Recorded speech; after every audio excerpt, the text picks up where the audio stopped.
မိရဲ့ဘဝဟာအောက်ချင်မြေပြင်မှာပဲဒုထောက်နေဖို့မဟုတ်ပါဘူးဘုရားသခင်ကရွှေလင်းယုံငတ်လို့အာမန်အပြစ်နဲ့မိုးကောင်းခင်ရန်အထိပြန်တတ်နိုင်အောင်ဖန်ဆင်းထားတာပါဘေးရာကမှမိကိုတားဆီးထားလို့မရပါဘူး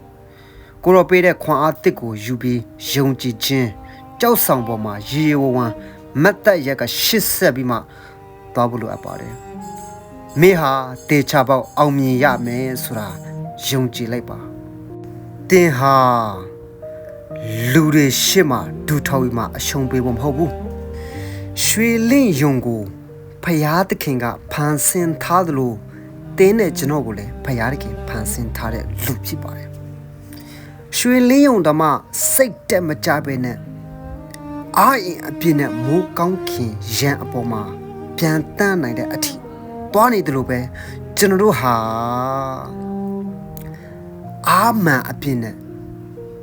လောကကြီးဒီမှာပြဿနာတစ်စုံတစ်ခုရောက်လာတဲ့အရာတွေရှိခဲ့ရင်စီးပွားရေးလား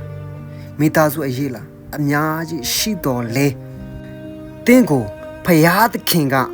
ခွန်အားတစ်ပေးနေပြီဘတ်တူမတားစီလို့မရဘူးဆိုတာယုံကြည်ခြင်းနဲ့ကြောက်ဆောင်ပေါ်မှာရေရဝံမတ်သက်ရက်ဖို့ရှစ်ဆက်ပြီးမှတွားပါမေဟာတေချာပေါက်အောင်မြင်မယ်